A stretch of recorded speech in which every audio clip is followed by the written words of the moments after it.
Hello dear student, my name is Ronit Verma and welcome to back another section of biology and amazing class today. Today in this class we will discuss about three kingdom classification. In previous video we discussed about two kingdom classifications by Carolus Linnaeus. पिछले lecture के अंदर पिछले जो videos है हमारी उन video lectures के अंदर हम बात कर चुके थे टू किंगडम क्लासिफिकेशन के बारे में जिसको कैरोलस लिनियस ने दिया। अब आज हम बात करेंगे आपके पास थ्री किंगडम क्लासिफिकेशन के बारे में। थ्री किंगडम क्लासिफिकेशन क्या होता है और कौन सा नया तीसरा किंगडम क्लासिफिकेशन है उसके बारे में आज हमारा वीडियो होने वाला है। वीडियो बहुत इंटरेस्टिंग होगा, बहुत अमेजिंग होगा और इसमें हम क्वेश्चंस देखेंगे कि कौन कौन से पॉसिबिलिटीज है नीट में आने वाले क्वेश्चंस की। ओके, तो सबसे पहले हम बात करें थ्री किंगडम जो क्लासिफिकेशन है। बेसिकली इसके अंदर तीसरा जो किंगडम इंक्लूड किया था वो था प्रोटिस्टा। पहला किंगडम तो आपके पास एनिमेलिया, आपके पास सेकंड प्लांट हो गया था, देन उसके बाद आपका प्रोटिस्टा। इस वीडियो लेक्चर के अंदर हम बात करेंगे प्रोटिस्टा जो नया आपके पास किंगडम था इसके अंदर इंक्लूड हुआ उसके बारे में बात करेंगे। ठीक है, तो बेसिकली बात करते हैं कि आपके पास टू किंगडम क्लासिफिकेशन था, आपके पास प्लांटी थे, आपके पास एनिमेलिया थे। फिर बाद में ऐसा क्या हुआ कि हमें तीसरे किंगडम क्लासिफिकेशन यानी कि प्रोटिस्टा की जरूरत पड़ी। तो सोचने वाली और समझने वाली बात यह है कि देखिए धीरे धीरे क्या हुआ, साइंस ने बहुत तरक्की कर रही थी। साइंस आपके पास तो बहुत अच्छे से तरक्की कर रही थी, बहुत बढ़िया तरक्की कर रही थी। डिफरेंट तरह के साइंटिस्ट आ रहे थे, डिफरेंट तरह की खोजें लेके आ रहे थे। इसी बीच क्या हुआ, आपके पास इलेक्ट्रॉन माइक्रोस्कोप की जो कि क्या साबित हुआ, आपके पास क्रांतिकारी साबित हुआ इन साइंस के आपके पास रीजन के अंदर, साइंस के एरिया के अंदर बहुत खतरनाक एकदम बिल्कुल। आपके पास जो इलेक्ट्रॉन माइक्रोस्कोप की जो डिस्कवरी उससे हम क्या कर सकते थे, बिल्कुल एकदम अपनी जो नेक्ड आई है उनसे चीजें नहीं दिखाई देती, वो चीजें भी हम क्या कर सकते थे, उसकी हेल्प से, माइक्रोस्कोप की हेल्प से हम देख सकते थे। ये बहुत यूजफुल रहा हमारे लिए। अब हुआ कि आपके पास उस माइक्रोस्कोप की हेल्प से हमने ऐसे ऐसे ऑर्गेनिज्म को डिस्कवर किया, ऐसे ऐसे नए ऑर्गेनिज्म की डिस्कवरी हुई जो ना तो प्लांट से सिमिलरिटी शो करते थे, यानी कि ना तो अपन उसको प्लांट में रख सकते हैं और ना ही हम उसको एनिमल्स के अंदर रख सकते हैं, यानी कि ना तो उनके अंदर एनिमल वाले कैरेक्टर है ना उनके अंदर प्लांट वाले कैरेक्टर है। तो सबसे बड़ी समस्या हमारे लिए यही आ गई। क्या समस्या आ गई हमारे लिए कि अब हम इसे रखे तो रखे कहां। ठीक है, ये ठीक वैसे ही है आपके पास कि जैसे कि आपके पास सिर्फ एक स्कूल है जिसके अंदर 8 और 10 चलती है, सिर्फ 8 और 10 चलती है। ठीक है, अब आपके पास समस्या आ गई, आपके पास एक स्टूडेंट आया 12th का। अब क्या करें, उसको ना तो अपन 10th में बिठा सकते हैं ना 8th में बिठा सकते हैं, तो क्या करना पड़ेगा, एक नया उसके लिए बैच स्टार्ट करना पड़ेगा जो 12th क्लास का हो। सिंपल चीज यहां पर थी, यहां पर ऐसे ऑर्गेनिज्म की डिस्कवरी होने लग गई जिनमें आपके पास क्या है, ना तो प्लांट से सिमिलरिटी शो कर रहे हैं ना एनिमल के साथ सिमिलरिटी शो कर रहे हैं। फिर अर्नेस्ट हैकल एक साइंटिस्ट हैं जिनको आप थ्री किंगडम क्लासिफिकेशन के अंदर पढ़ोगे और जिसको आप 12th क्लास के अंदर आप देखोगे इकोलॉजी वाली जो यूनिट है आपकी उसके अंदर भी आप देखोगे इकोलॉजी का जो डेफिनेशन है वो इन्होंने दिया था। इकोलॉजी के अंदर इन्होंने बहुत इंपॉर्टेंट वर्क किए हैं, आप इनको इकोलॉजी वाली यूनिट के अंदर भी जानोगे। तो इन्होंने क्या किया, आपके पास 1866 की बात है, इन्होंने थर्ड किंगडम क्लासिफिकेशन आपका लॉन्च कर दिया।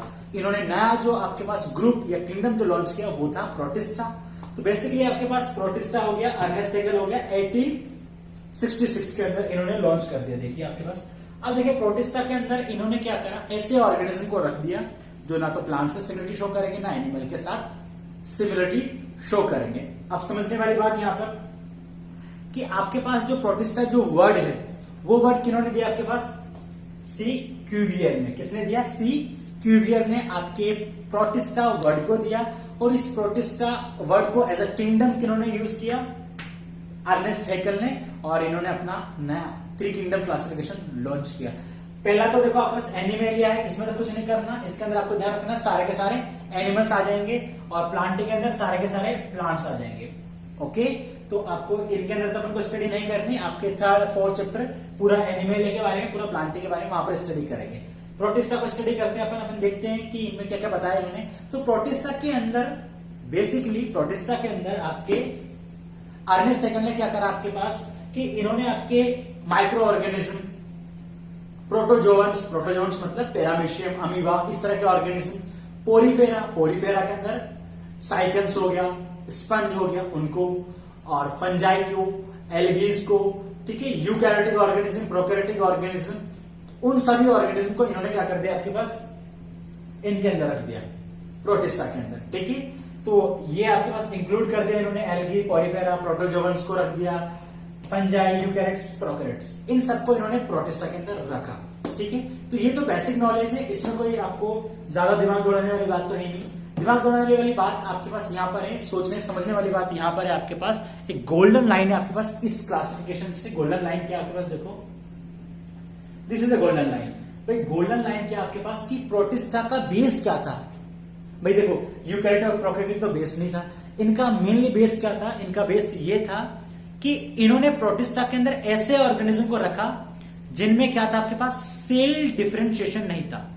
सेल डिफरेंशिएशन क्या होता है, आपने पढ़ा होगा बचपन की क्लासों के अंदर कि सेल डिफरेंशिएशन का मतलब होता है कि जब बहुत सारी सेल एक ही वर्क को करने के लिए डिफरेंशिएटेड हो जाए, एक ग्रुप के अंदर रहने लगे या एक ग्रुप को फॉर्म कर ले, और उस ग्रुप का जिसके अंदर सिमिलर सेल है, सिमिलर वर्क करेंगी, उनको अपन क्या कहते हैं, टिश्यू कहते हैं। तो कहने का मतलब क्या हो गया कि इस क्लासिफिकेशन के अंदर ऐसे ऑर्गेनिज्म को रखा यू आपके पास जिनमें क्या था, cell do not differentiated in highly specialized tissues, यानी कि इन ऑर्गेनिज्म के अंदर जो प्रोटिस्टा के अंदर हैं उनके अंदर किसी भी तरह का टिश्यू फॉर्म नहीं हुआ है, इनमें सेल डिफरेंशिएशन नहीं पाया जाता है, इनमें जो उनका ऑर्गेनाइजेशन लेवल होता है, यानी कि प्रोटिस्टा की जो बॉडी लेवल होता है उसका लेवल क्या होता है, सिर्फ सेलुलर लेवल होता है, वहां पर टिश्यूज नहीं बनते।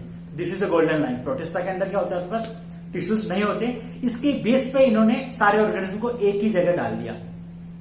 ओके, बात समझ में आ गया आपको। तो ये क्या हो गया आपके पास, जैसे कि अपन बात करें, इसको एक एग्जांपल से समझाता हूं मैं आपको। जैसे कि एक स्कूल है, अब उस स्कूल में क्या करा भाई, प्रिंसिपल ने क्या कर दिया आपके पास कि उन्होंने क्या करा, सारे बच्चों को बुलाया।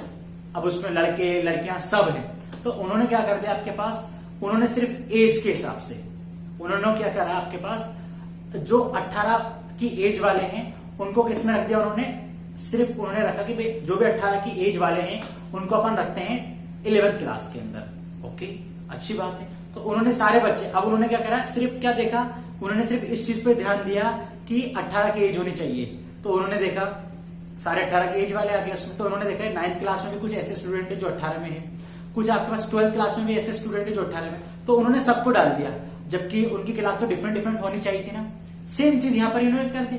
इन्होंने क्या करा, सिर्फ एक आपके पास कैरेक्टर उठाया कि जिनके अंदर क्या नहीं बने, सिंपल टिश्यूज फॉर्म नहीं हुए, जिनके अंदर सेल डिफरेंशिएशन नहीं हुआ, उसके बेस पर इन्होंने सारे ऑर्गेनिज्म को डाल दिया प्रोटिस्टा के अंदर। ये इनके लिए बहुत हानिकारक साबित हुआ। ये आपके पास लिमिटेशन में पढ़ेंगे अपन अभी थोड़ी देर के अंदर, 2-1 मिनट के अंदर, कि इनका लिमिटेशन था, ये इनकी सबसे बड़ी कमी थी ये। ओके, इस क्लासिफिकेशन की कमी थी। बात करेंगे अपन सबसे इंपॉर्टेंट लाइन के बारे में कि आपके पास एनिमल किंगडम के अंदर सबसे पहले अगर हम बात करें टिश्यू जो फॉर्म हुए वो हुए सीलेंट्राटा के अंदर। कहां पर हुए, देखो सीलेंट्राटा में सबसे पहले आपके एनिमल किंगडम में टिश्यूज बनना स्टार्ट हुए। प्लांट में अगर हम बात करें, प्लांट के अंदर सबसे पहले जो टिश्यू बने आपके पास वो कहां पर बने आपके पास, सबसे पहले टिश्यूज का फॉर्मेशन हुआ ब्रायोफाइटा के अंदर। इस दोनों चीजों का अपन ध्यान रखेंगे, आपके बहुत काम आने वाली है। यहां से मे भी चांस है आपके पास कि नीट के अंदर आपके क्वेश्चंस बने, और यहां भी आपके पास चांस है कि नीट से ये वाली लाइन को यूज कर सके बोर्ड एग्जामिनर। ठीक है, बाकी तो यूज नहीं करेगा आपके पास। हो सकता है अर्नेस्ट हैकेल से पूछ ले किसने दिया, अगर वो आप पे ज्यादा मेहरबान है या बिल्कुल काइंडफुल आपके पास एग्जामिनर है जो क्या करेगा आपके पास पेपर बना रहा, अगर बहुत ज्यादा दयालु है तो ही करेगा वो, अदरवाइज नहीं देगा। इस बात को समझे, ठीक है। तो ये तो हमने क्या पढ़ लिया, देखो 3 किंगडम क्लासिफिकेशन पढ़ लिया, जिसके अंदर नया तीसरा किंगडम कौन सा था, प्रोटिस्टा था। ग्रेट अर्नेस्ट हैकेल के बारे में हमने बात कर ली, 1866 के अंदर दे दिया। कौन कौन से ग्रुप को इंक्लूड किया ये देख लिया। मेन बेसिस क्या था, सेल डिफरेंशिएटेड नॉट फाउंड, ये भी देख लिया। सेलुलर ऑर्गेनिज्म आपके पास क्या होता है, इनका ऑर्गेनिज्म का जो लेवल होता है सेलुलर लेवल होता है, यानी कि जो भी फंक्शंस होंगे बॉडी के अंदर वो सेल ही करेगी। फर्स्ट टिश्यू देख लिया अपन ने, first tissue in plant animals ये देख चुके हैं अपन। अब बात करते हैं अपन इसके लिमिटेशन के बारे में। किसके बारे में, लिमिटेशन, क्या क्या लिमिटेशन है इसकी। ओके, तो चलिए लिमिटेशन को अपन स्टडी कर लेते हैं। यहां पर अपन स्टडी करेंगे बहुत अच्छे से लिमिटेशंस को। तो देखो लिमिटेशन क्या थी, एक मिनट, मार्कर गिर गया अपना, मार्कर गिरना नहीं चाहिए। तो बात करेंगे लिमिटेशन के बारे में। तो देखो इन्होंने क्या करा आपके पास, इन्होंने दो मिस्टेक करी। आप कह सकते हो कि इनकी दो लिमिटेशन थी। कौन कौन सी लिमिटेशन है भाई? इन्होंने क्या करा आपके पास, इन्होंने प्रोकैरियोटिक ऑर्गेनिज्म को, किसको? प्रोकैरियोटिक ऑर्गेनिज्म, और इन्होंने क्या किया आपके पास, eukaryotic organism. Okay, prokaryotic organism और यूकैरियोटिक ऑर्गेनिज्म, इन दोनों को एक साथ रख दिया। जबकि क्या होता है, प्रोकैरियोटिक ऑर्गेनिज्म के कैरेक्टर अलग होते हैं, यूकैरियोटिक ऑर्गेनिज्म के कैरेक्टर अलग होते हैं, फिर उनको साथ में कैसे रह सकते हैं? हम देख रहे थे ना, हम बात कर रहे थे भाई लड्डुओं के साथ लड्डू रखेंगे, जलेबी के साथ जलेबी रखेंगे, रसगुल्ले के साथ रसगुल्ला रखेंगे, और आपके पास गुलाब जामुन के साथ गुलाब जामुन रखेंगे ना। इन्होंने क्या कर दिया, गुलाब जामुन रसगुल्ला दोनों साथ साथ कर दिए, जलेबी लड्डू साथ साथ कर लिए। तो ये तो गलत बात हो गई आपके पास। ये क्या हुआ, इनका सबसे बड़ा लिमिट रहा, इनका कमी रही, ठीक है, इनकी क्या रही, कमी रही। तो ये आपके पास लिमिटेशन में आ गया कि इन्होंने इसको सेपरेट नहीं किया। दूसरा कमी क्या है आपके पास, इन्होंने क्या करा, सेम चीज वही, इन्होंने क्या करा, मल्टी जो सेलुलर ऑर्गेनिज्म होते हैं जिनके पास एक से ज्यादा सेल मिलती है, ठीक है, और एक और क्या आपके पास, वन सेलुलर, या फिर अपन इसको कहते हैं यूनिसेलुलर। क्या कहते हैं, यूनिसेलुलर। तो इन्होंने क्या किया आपके पास, जो मल्टी सेलुलर ऑर्गेनिज्म है, जो यूनिसेलुलर ऑर्गेनिज्म है, उनको भी एक साथ रख दिया। तो वापस से वही चीज इन्होंने दोहरा दी। कौन सी चीज, वही लड्डू को लड्डू के साथ नहीं रखा, जलेबी को जलेबी के साथ नहीं रखा, लड्डू को जलेबी के साथ रख दिया, और समोसे को कचौरी के साथ रख दिया। इट मीन्स इन्होंने क्या करा कि आपके पास इनको रखना था एक कैरेक्टर वाले एक ग्रुप के अंदर, वो चीज नहीं करी। तो ये चीज इनकी मिस्टेक हो गई।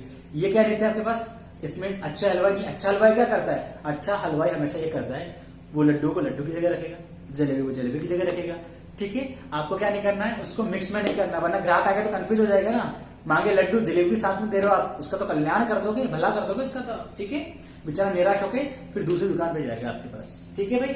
तो ये क्या थी आपके पास सबसे बड़ी लिमिटेशन थी इनकी, कि इन्होंने प्रोकैरियोटिक ऑर्गेनिज्म को, यूकैरियोटिक ऑर्गेनिज्म को एक साथ रखा, मल्टी सेलुलर ऑर्गेनिज्म और यूनिसेलुलर ऑर्गेनिज्म इसको भी एक साथ रखा।